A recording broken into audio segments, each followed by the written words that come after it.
Que é, malta, está-se bem? Então, vamos aqui ver um vídeo. Supostamente, parece-me que é a análise de uma psicóloga ao facto das pessoas jogarem Souls-like. Muita gente chama a malta que joga de Souls-like maluca, masoquista.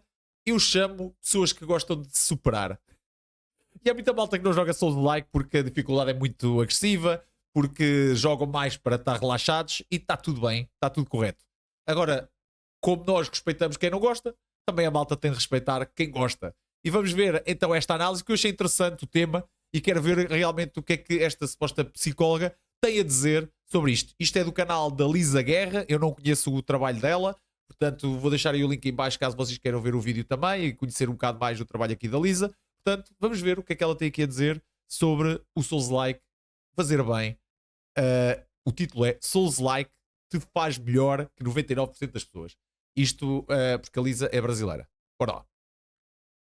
Seu refinado gosto por Souls-like tem a dizer sobre você? Bom, Teu Souls-like é um gênero refinado conhecido gosto por por ser Souls-like muito difícil. tem a ver Então, com os você. jogos geralmente envolvem bastante desafios, bastante tentativa, erro, aprendizado, para daí sim conseguir as recompensas, conseguir matar o boss, conseguir evoluir. E o fato de ser notoriamente difícil traz uma certa satisfação psicológica de autorrealização, autoeficácia e também pode trazer alguns benefícios cognitivos que a gente vai conversar aqui sobre o que acontece na sua cabeça quando você joga Souls-like e É interessante. Então, ela vai supostamente dizer o que é que acontece na nossa cabeça quando joga Souls-like, e foi exatamente aquilo que ela disse no início: que tu ao jogares Souls-like, tens aquela sensação de superação. E é literalmente isso. Quando tu estás ali a morrer, eu sei que é frustrante. Também é frustrante para nós que gostamos de jogar. Mas quando finalmente a gente ganha, é uma cena tipo, que muito poucos jogos conseguem transmitir. quais benefícios, de acordo com a psicologia, podem surgir disso. Eu sou Lisa Guerra, psicóloga, e segura na mão da tia aqui que eu vou te explicar tudo de psicologia, games e afins. Vamos lá. Bem, a pesquisadora Carol Dweck fez várias pesquisas envolvendo crianças e a tentativa e erro e como elas respondiam a isso. Então, o que ela fez? Ela percebeu numa escola que a devolutiva, ao invés de reprovado ou uma nota negativa, a escola dava um ainda não, dando a entender que o aluno ainda tinha como melhorar. Então, tinha como chegar lá, e não tipo, você foi reprovado, ponto, passa pra próxima. Então, ela queria estudar o efeito que esse ainda não poderia ter na mentalidade e na percepção de autoeficácia nos alunos. E o que ela fez? Ela pegou um grupo de crianças e ela deu desafios que seriam mais difíceis para a idade deles do que eles conseguiriam fazer e conseguiriam executar. Ou seja, já era esperado que eles fossem fracassar pela dificuldade. E ela percebeu duas formas diferentes de reagir a esses desafios. Uma delas ela chamou de mentalidade de crescimento, que era quando as crianças observavam aquele desafio como uma oportunidade de aprendizado. E elas ficavam empolgadas com tentar, mesmo errando, elas tentavam arrumar os seus erros e refazer com aquela empolgação quase de descoberta de algo. Isto é interessantíssimo, estás a ver? Porque é aqui, neste ponto, neste estudo que esta psicóloga fez, que realmente faz a diferença entre quem joga Souls e quem não joga Souls. E isto não é porque a pessoa está mal, é tipo maneiras diferentes de reagir a certas coisas. Enquanto algumas pessoas, quando morrem muitas vezes num sítio, desistem e dizem: pá, não estou para me chatear, não estou para me aborrecer, eu quero me divertir. Há outras que veem aquilo como uma afronta, a dizer: não, eu não saio daqui. E eu sou muito dessa pessoa. Eu, quando, por exemplo, estou a jogar um Souls e começo a morrer num boss, ou eu começo a me aproximar de um boss, a história é esta. Imagina que eu estou a jogar depois do trabalho, né, ao final do dia. Se eu vejo que está muito perto da hora de eu me deitar, eu mudo de jogo. Porque eu já sei. Se eu barro naquele boss, eu vou estar a jogar até passar, nem que seja até às 7 da manhã. E eu sou muito assim. Algo novo. Enquanto o outro grupo de crianças reagiu com uma mentalidade que ela chamou de mentalidade fixa, que seria uma frustração muito grande, uma desistência, uma vontade de, jogava as coisas pra cima e falava, tipo, não consigo, não é pra mim, e acabavam até culpando os outros colegas e a si mesmo pelo fracasso daquela atividade. Não satisfeita com observar isso, ela também fez vários estudos de neuroimagem com essas crianças e ela pôde observar nas que apresentavam uma mentalidade de crescimento, uma explosão de neurotransmissores ali envolvidos com recompensa, prazer, engajamento de tarefas, enquanto os de mentalidade fixa tinham muito baixo esse movimento. Tendiam a desistir mais fácil e a encarar as coisas com maior pessimismo. Se a gente falar de esforço versus recompensa, a gente pode entender que o prazer não está ligado à dificuldade em si, mas à recompensa que é atrelada a um esforço significativo. Ou seja, você reconhece o quanto foi difícil conseguir aquilo, logo Pai, tu fica sentes mais mesmo que melhoraste. recompensador por si só, É uma sensação. falando. Afinal, o esforço investido foi maior. E bom, quando a gente executa um comportamento, a gente precisa de motivos para a ação. É tipo as artes marciais. Há muita malta, ou o ginásio, por exemplo. Há muita malta que desiste do ginásio porque não vê, ou tipo, logo uma evolução dramática. Por exemplo, nos Souls, até nós percebemos, ok, já estou a melhorar, também demora um bocado. Motivação. A dopamina, que geralmente é relacionada ao prazer, ela está intimamente ligada a esse engajamento de tarefas, a essa motivação para as coisas serem executadas. Um comportamento precisa de resultados, senão ele para de ser executado. Essa mesma área do sistema límbico também está relacionada com a nossa percepção de tempo este e esforço. É lixado. Ou seja, o quanto que a gente julga que aquela recompensa vai nos custar nosso tempo e esforço. E muitas vezes o nosso cérebro, como ele é muito caro energicamente, ele prefere recompensas mais rápidas e mais fáceis de serem adquiridas. Por isso, o vício às vezes em psicossubstâncias, em jogos de azar e afins, porque é uma recompensa fácil e rápida, entre aspas. É tipo a dopamina dos vídeos então, curtos quando a gente fala de Souls-like não TikTok ser um gênero de jogos para todo mundo, é justamente por isso. A gente precisa daquela insistência maior na tentativa e erro, ou seja, como a Carol Dweck diria, uma mentalidade de crescimento maior frente aos desafios, para que seja engajado naquele comportamento. E quando engaja naquele comportamento, a percepção de tempo e esforço faz com que seja muito mais recompensador quando você realmente consegue cumprir o seu objetivo, o seu desafio no Souls-like. O seu sistema de recompensa é como se fosse um buraco com fome. Você precisa preencher ele de atividades que sejam intrinsecamente recompensadoras, ou seja, que você já gosta por si só, e provavelmente se você joga Souls-like por prazer, isso já pode estar inserido. Certo. Quando a gente fala de tentar equilibrar essa percepção foi de o tempo boss que eu vi um bocado a rasgo. Preso num sistema de sempre buscar recompensa rápida, a gente ter esse valor do percurso, do esforço que a gente faz para conseguir aquele objetivo, faz com que a gente vá aumentando essa sensação de que, ok, eu consigo, ok, é um processo. Entender que as coisas são um processo faz com que a gente engaje mais na tarefa a longo prazo. E a gente pode transpor essa forma de pensar que o Souls-like nos faz agir, nos faz engajar por mais tempo, a gente pode transpor isso para outras áreas depois. O mesmo funcionamento numa tarefa que para você pode ser chata, pode ser burocrática, como por exemplo entregar um trabalho, falar com o seu chefe, ou fazer algo que parece ser mais custoso, mas você já está habituando o seu cérebro à percepção de tempo e esforço e que a recompensa após esse engajamento de tarefa é mais elevada. Sabe o que?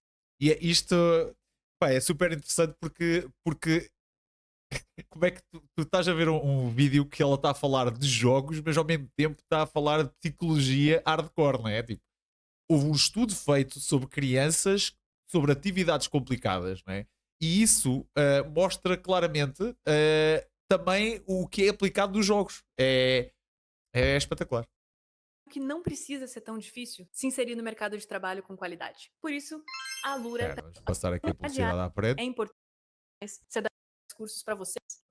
Jogos às vezes perdem a graça e a gente não consegue realmente jogar eles. A gente começa, joga alguns minutos, fecha. Às vezes tem uma biblioteca cheia de jogos e acaba não jogando nenhum.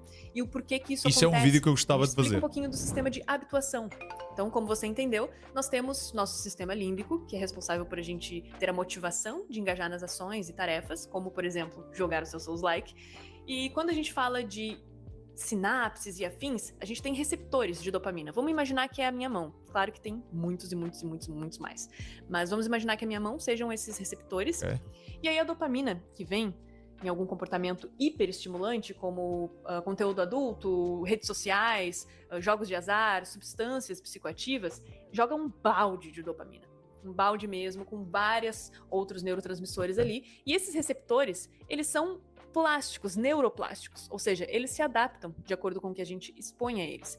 E isto é engraçado, porque por um lado eu vejo muita malta viciada em redes sociais, em estar ali a fazer scroll infinito, mas ao mesmo tempo essas mesmas pessoas também jogam Souls. Portanto, bate aqui um bocado no meio das duas coisas. Isso é muito bom, porque pode ser positivo, afinal a gente pode expor ele a desafios, a novas coisas, a novas habilidades que a gente quer aprender, e ele vai se florindo, digamos assim, ele vai se abrindo, se expandindo para mais conexões. Ou a gente pode simplesmente dar de bandeja para ele aquela tratada de dopamina que esses hiperestímulos nos dão, e ele vai se fechando, ou seja, ele vai entendendo que ele não precisa se esforçar tanto para se engajar em uma tarefa ou para se conectar, porque tem muita dopamina vindo. dessas outras atividades hiperrecompensatórias.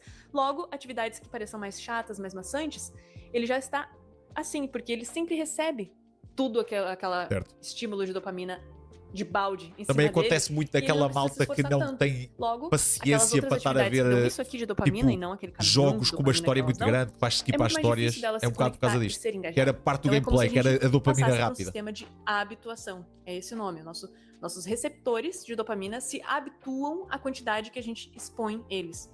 Então, se você está com muito comportamento hiper recompensador, dificilmente você vai conseguir se engajar em tarefas que não são tão hiper recompensadoras. E aí muita gente acaba desistindo de jogos, acaba não conseguindo entregar suas tarefas, procrastinando, fazendo outras coisas ao invés de realmente estar fazendo aquela tarefa que o tempo e esforço dela parecem mais difíceis e mais longos.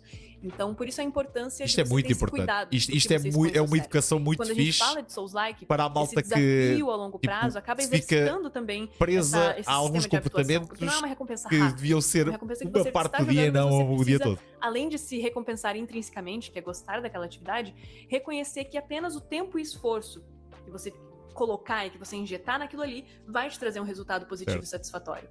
Então, às vezes, passar de uma missão, passar de uma quest, é muito mais difícil, porém muito mais recompensador quando acontece, porque você está habituando o seu sistema a esperar aquela dopamina, a esperar aquela recompensa, a adiar aquela tarefa com base no seu desenvolvimento e no seu crescimento quanto jogador, quanto personagem ali naquele jogo. Isso é muito positivo. É claro que eu não preciso falar que excesso sempre faz mal, né, gente? Qualquer coisa em excesso é prejudicial. Tirando jogar Elden Ring. Elden Ring em excesso, isso não existe, né? As minhas 300 e tal horas na PlayStation assim o dizem. Mas sim, quando tu habituas o cérebro a ter a dopamina muito rapidamente, quando tu tens de fazer uma tarefa que te vai... Porque eu acho que, apesar de tu receberes dopamina por matar um boss do Elden Ring, eu acho que essa dopamina é muito mais fixe do que a dopamina de algo muito rápido. Porque realmente tu sentes, além de estás a receber a dopamina, tu próprio sentes que te superaste, mano. Eu acho que isso é uma das coisas mais fixes dos Souls.